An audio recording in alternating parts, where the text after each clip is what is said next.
네, 안녕하세요. 반갑습니다. 코인아빠입니다.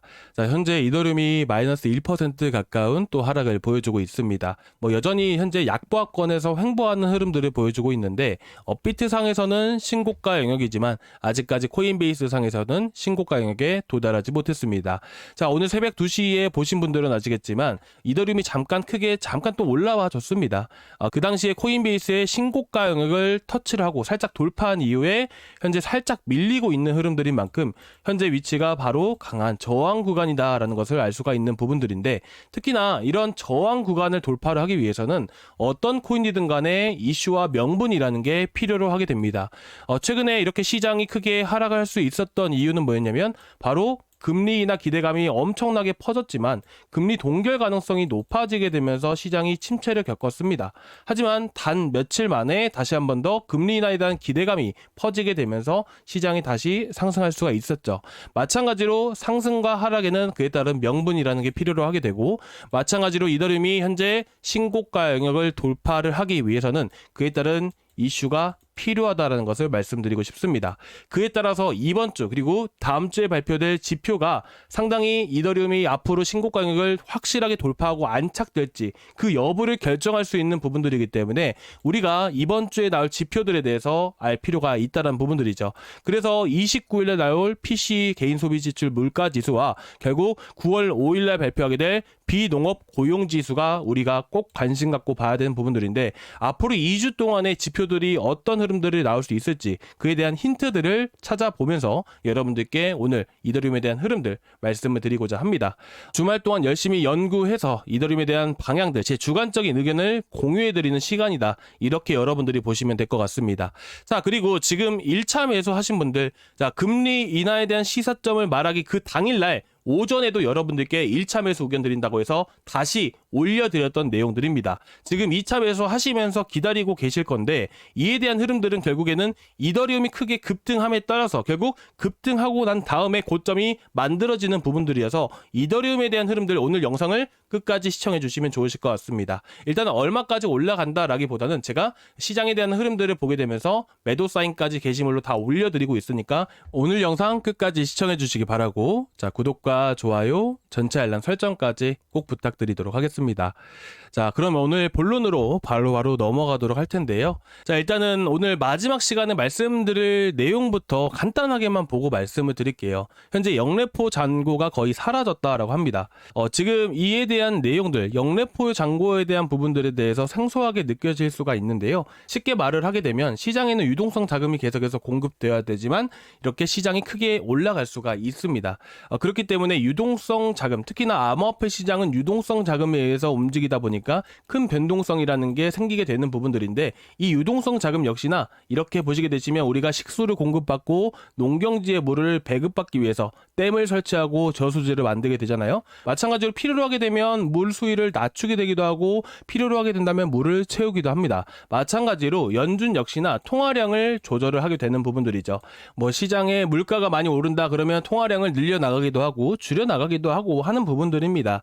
그렇다 보니까 이 통화량을, 그런데 여기서 영래포 잔고가 거의 사라졌다라고 얘기가 나오게 되는 것이죠. 마찬가지로 현재 통화량이 잔고의 바닥을 보여주고 있다, 물 수위가 완전히 낮아지고 있다라는 부분들이에요. 앞으로 시장에 유동성 자금을 계속해서 공급해 줘야 되는데 현재 영래포 잔고가 바닥을 보이고 있다라는 부분들입니다. 그런데 여기서 여러분들께 오늘 여기서 마지막 시간에 보여드릴 내용이, 자, 그게 바로 영래포 잔고가 거의 사라졌다라는 소식이 들려왔는데요. 이 부분들, 아마 영래포에 대한 부분들은 아무래도 생소하게 보시는 분들이 많이 계실 거예요.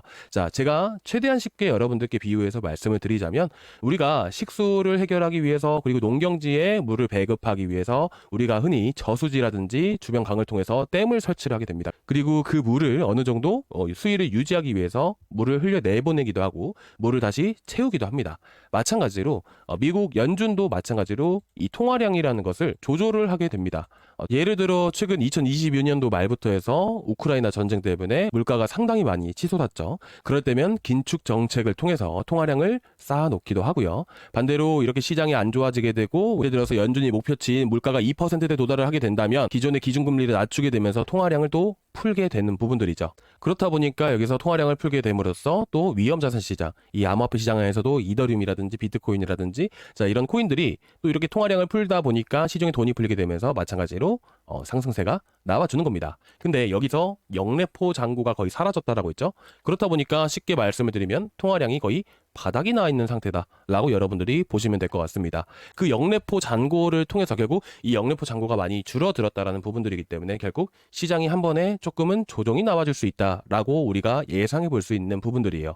자, 그런데다가 앞으로 TGA 잔고에 대한 전망치를 제가 말씀을 드릴 건데 자, 지금 보시면 어떤가요? 오른쪽에 보시는 것은 지급준비금 하나의 계좌라고 보시면 됩니다. 연준의 지급준비금 계좌라고 보시면 돼요. 그리고 반대로 TGA 잔고 보이신가요? TGA 잔고가 올라가게 되면 어떻게 된다고 했죠? 자, 쉽게 말을 해서 우리가 연준의 잔고, 미국 재무부의 잔고인 건데 이거는 지금 시장의 자금들이 이 연준의 잔고로 돌아가고 있다는 거예요. 쉽게 말해서 통화량 조절을 위해서 통화량을 여기 댐에다가 채우고 있다는 부분들이죠. 그렇다 보니까 이게 우리한테 배급이 되어줘야 되는데 이게 배급이 되어주지 않고 있다는 부분들이에요. 그러면 우리는 식수가 부족하게 되면 목말라 죽겠죠. 물론 이렇게 극한까지는 보지 않아도 어쨌든 식수가 부족해지는 상황들이 만들어진다는 거예요. 어디서? 시장에서. 그렇기 때문에 TGA 잔고가 앞으로도 계속해서 치고 올라가는 부분들이다 보니까 시장의 유동성 자금이 부족해질 때면 충격이 왔을 때 크게 조정이 나올 수 있는 부분들이어서 우리가 이런 부분들을 보는 건데 일단은 이런 부분들을 통해서 마지막 시간에 앞으로 투자 전략에 대해서 좀 더 긴 흐름에 대해서 여러분들께 말씀을 드리고자 하니까요. 끝까지 봐주시기 바라고 가장 먼저 우리가 살펴봐야 되는 내용이 하나 있습니다.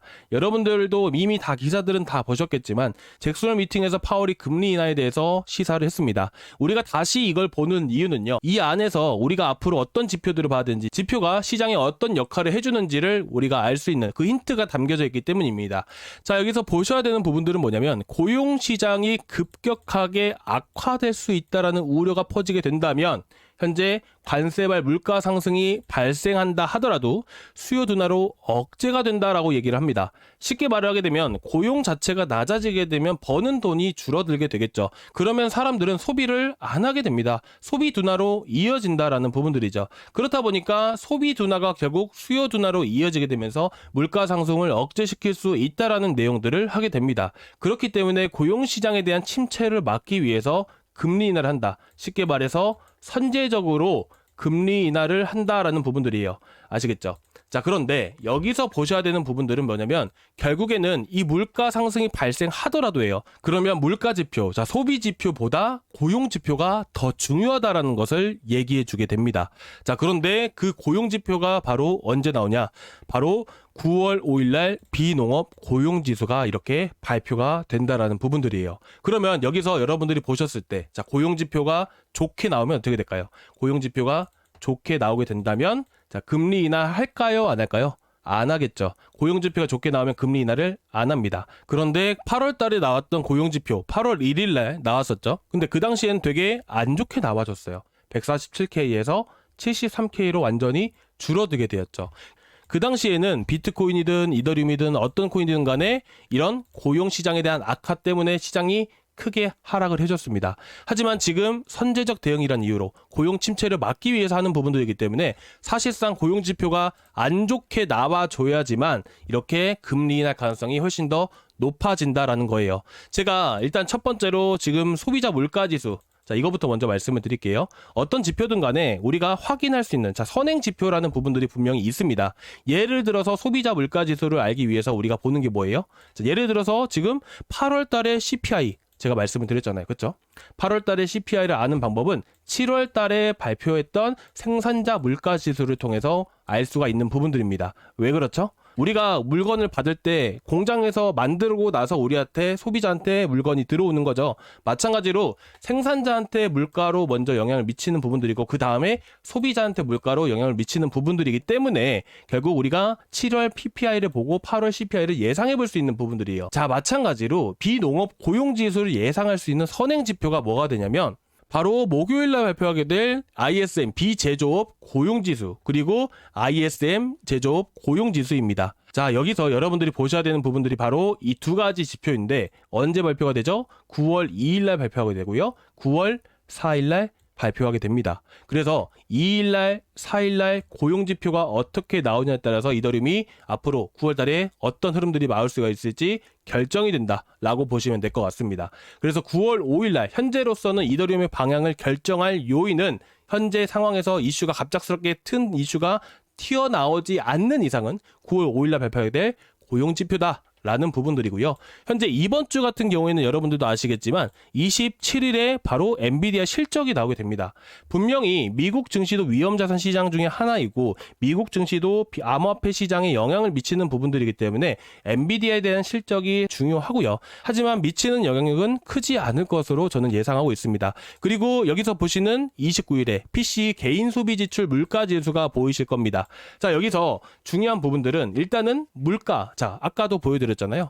물가는 고용시장이 나빠지게 됨으로써 자, 수요 둔화로 인해서 물가를 잡을 수 있다라고 얘기를 했잖아요. 억제시킬 수 있다라고 얘기를 했다는 부분들이에요. 그렇다 보니까 PC 소비 지출 자체가 크게 나오지 않는 이상은 우리가 시장의 금리나 가능성을 더 힘을 불어 넣어줄 수 있다. 하지만 확실한 거는 고용지표인 부분들이기 때문에 시장이 이 때문에 크게 상승하거나 하락한 일은 거의 없을 거라고 저는 생각을 합니다. 하지만 예를 들어서 PC 개인 소비 지출이 낮게 나오게 된다면 현재 이더리움은 금리나 가능성이 높아질 수 있는 부분들이기 때문에 내려가는지 아니면 올라가는지를 우리가 체크를 해봐야 됩니다. 하지만 제가 아까 파월 연설 때도 말씀드렸다시피 자, CPI, PPI 이미 그 전부터 나왔던 수치죠. 이런 부분들은 충분히 파월도 생각을 하고 얘기를 했을 거라고 생각을 해요. 왜 그러냐면 PC를 측정하는 구성 요소들과 CPI, PPI를 측정하는 구성 요소들이 다 겹치는 부분들이 꽤나 많습니다. 다만 이 지표를 구성하는 비율이 조금씩은 달라요.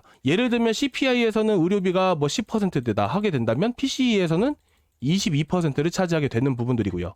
자, 이런 비율 자체가 다를 뿐이지 구성하는 요소들은 거의 다 똑같다, 비슷하다라고 보시면 될 것 같아요. 그렇다 보니까 이미 CPI, PPI에 대한 부분들이 나와졌을 때 PCE에 대한 결과치는 어느 정도는 시장에 반영됐던 부분들이라서 당분간은 횡보 가능성이 높다라고 생각하고요. 그리고 과거 기사들을 보시게 되시면 PCE에 영향을 주는 항공료와 의료비라고 나와 있죠. 근데 이 항공료와 의료비는 어떻게 됐죠? 자, 서비스 물가 항공료는 4%, 자, MOM이죠. 저번 달 대비 4% 증가했다. 의료비도 0.8% 증가했다라는 부분들이에요. 그렇다 보니까 전체적인 PC 예상치는 오히려 예상치 자체가 높게 측정이 될 가능성이 높다라고 생각합니다. 그래서 생각보다 큰 영향력을 주지는 않을 것으로 예상되나 이런 수치 자체가 발표되기 전에는 항상 변동성이라는 게 생기기 때문에 현재 위치에서는 640만 원에서부터 해서 680만 원 구간까지 횡보하는 흐름들을 보여줄 수 있고 9월 달에 고용지표에 따라서 한 번 더 상승을 하냐 마냐 이런 부분들이 결정될 가능성이 높다라고 생각합니다. 하지만 제 생각에는 어느 정도 다시 한 번 더 700만 원대를 돌파할 가능성을 높게 보고 있습니다. 단기적인 고점 구간이라고 저는 일단은 먼저 현재 상황에선 예상을 해서 말씀을 드리는 부분들이에요. 자, 그렇다 보니까 지금 이미 1차 매수를 하셨던 분들 그리고 이더리움을 들고 계신 분들은 제가 고점에서 잡았을 때 말씀을 드릴 거고 그리고 이더리움 같은 경우에는 분명히 말씀을 드리지만 계속해서 보유해 나가시기 바랍니다. 저는 여러분들께 매도 사인을 드리면 확실하게 게시물에다가 드립니다. 그리고 추가 매수할 때도 게시물로 올려드리고 있는 부분들이고 현재 2차 매수까지 진행을 하신 분들 특히나 1차 매수는 워낙 또 현재 위치에서는 저점 구간에서 진행을 했던 부분들이기 때문에 매도 사인 나가야 될 때 바로바로 드릴 겁니다. 그러니까 편안하게 들고 계시고 그리고 여러분들께 추천드린 모든 코인들은 제가 매일 아침마다 계속해서 브리핑을 해드리고 있습니다. 여러분들이 혼자 하시면서 잘하시는 분들은 혼자 하셔도 상관이 없어요. 근데 추천드리고 나서 불안하신 분들도 많이 계실 거고 힘들어 하시는 분들도 스트레스를 받아 하시는 분들도 분명히 계실 거예요. 왜 그러냐면 올라가면 올라가는 대로 이걸 매도를 해야 되나 말아야 되나 저는 매도 사인 드린다고 했지만 기다리는 시간 동안에 어떻게 해야 될지 모르니까 스트레스를 받으시고 잠깐 떨어지면 또 그에 따른 스트레스를 받으신단 말이에요. 그래서 여러분들께 추천드린 코인들 매수하신 분들은 여기다가 저희 구독자방에다가 들어오시라고 제가 무료로 운영을 하는 부분들이에요. 문제는 저 혼자만 얘기하는 부분인데 저 혼자만 얘기하다 보니까 여러분들 답답해 하시잖아요. 그래서 여러분들께 제가 이렇게 구독자 진단방을 또 하나 더 만들었습니다.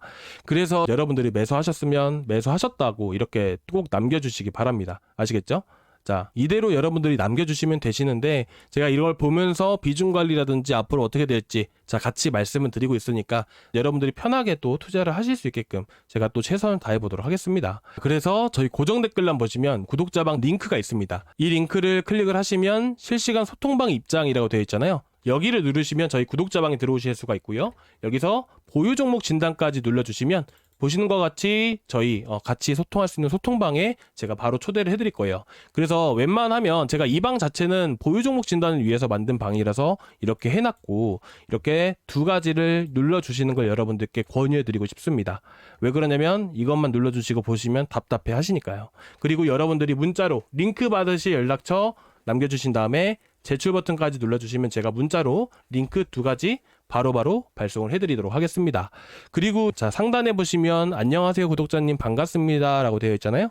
여기 주의사항이니까 주의사항도 꼭 참고해서 보시기 바라고요. 자, 그리고 간단하게 좀 더 말씀을 드리면 저희가 들어갔던 코인들 있잖아요. 저희 들어갔던 코인들은 대부분 이더리움 고점이 나올 때 매도를 할 거예요. 단기적인 고점이 나올 때 매도를 할 예정이고 대략 700만 원 선까지는 한 차례 좀 더 올라갈 수 있다라고 저는 생각을 하고 있기 때문에 현재 여러분들께 2차 매수까지 잡아서 말씀을 드린 겁니다. 자, 그리고 현재 위치에서 제가 아까도 말씀을 드렸지만 현금을 보관하는 이 잔고 안에 잔고들이 씨가 말라가고 있습니다. 이 잔고들이 현재 최근 들어서 TGA 잔고들을 보게 되면 7월 16일부터 TGA 잔고가 크게 올라왔었죠. 자, 이걸 보는 방법은 간단합니다. TGA 잔고가 올라가게 되면 시장의 유동성 자금을 흡수한다. 반대로 TGA 잔고가 떨어지게 된다면 유동성 자금을 시장에 공급해준다. 이렇게 보시면 됩니다. 그래서 이 꼭대기 지점이 보시게 되시면 날짜로 보게 되면 4월 23일이고요. 그리고 7월 16일까지 떨어졌죠. 자, 근데 반대로 올라와 줬어요. 근데 이 올라가는 시기에 TGA 잔고가 채워지는 시기에 시장은 더욱더 많이 올라갔다는 부분들이죠. 근데 이 돈을 채우는 잔고가 이 TGA 잔고뿐만 아니라 영래포 잔고도 있게 됩니다. 그렇다 보니까 이 영래포 잔고가 2천억 달러 정도에서 현재 보시면 300억 달러까지 떨어지게 되었습니다. 그만큼 이 차익만큼 시장의 자금들이 공급이 되었다라는 부분들이에요. 그래서 영래포 잔고가 떨어지게 되면서 TGA 잔고 또한 채워졌지만 영래포 잔고가 떨어지면서 유동성을 시장에 공급해주고 있었기 때문에 시장이 크게 올라갈 수가 있었다라는 부분들이에요. 자, 그런데 이 영래포 잔고도 어쨌든 부족해지게 되면 채워야 된다라는 부분들이에요. 현재는 다시 채우는 시점이고요. 그리고 현재 바클레이즈에서 나왔던 보고서를 보게 되면 9월 중순, 초중순부터 해서 다시 물량을 채우기로 결정을 했습니다. 현재 8월 27일을 기준으로 해서 8월 27일을 기준으로 해서 어떻게 됐나요? 자, 보시면 점차 늘어나게 되는 부분들이죠. 그런데 확실히 크게 늘어나는 부분들이 9월 10일 전후 구간이기 때문에 저는 9월 10일 전에 한번 고점이 만들어질 가능성이 높다라고 생각을 하고요. 그리고 유동성 충격이 오는 시기들은 보통 한 번에 시장이 한번 크게 하락하는 시기들이 많이 나오게 됩니다. 그래서 저는 9월 중순경에 시장이 하락할 가능성이 높다라고 보고 고점 구간에서 차익 실현 이후에 다시 저점 구간에서 이더리움이랑 전체적으로 다 잡아드릴 예정입니다. 하지만 현재 위치에서 최근에 매수 의견 드렸던 570만원, 590만원 그 정도 수준이 될 건데 그 수준에서 매수하신 분들이더라도 고점이 나왔을 때 매도하지 마시고 계속해서 비중을 확대해 나가는 전략을 취하셔야 됩니다. 그래서 알트코인, 이더리움을 제외한 나머지 알트코인들은 전략 매도 의견을 드릴 거고요. 이전에. 그리고 내려왔을 때 다시 알트코인들을 잡아드릴 계획입니다. 그럼에 따라서 상승과 하락에 따라서 계속해서 단타로 하든 뭘 하든 수익을 계속해서 챙겨가는 그런 방향대로 제가 투자 전략을 세울 거라서 이렇게 여러분들이 앞으로 하면 되겠다라고 보시면 될 것 같고요. 그에 대한 자세한 내용들은 여러분들께 제가 주말 동안에 어저께 여러분들께 다 올려드렸던 내용들입니다. 그래서 이 내용들도 꼭 참고해서 꼭 보셨으면 좋겠고요. 자, 오늘 여기까지 준비했는데 조금이나마 도움 되셨다면 구독과 좋아요 한 번씩 부탁드리도록 하겠습니다. 감사합니다.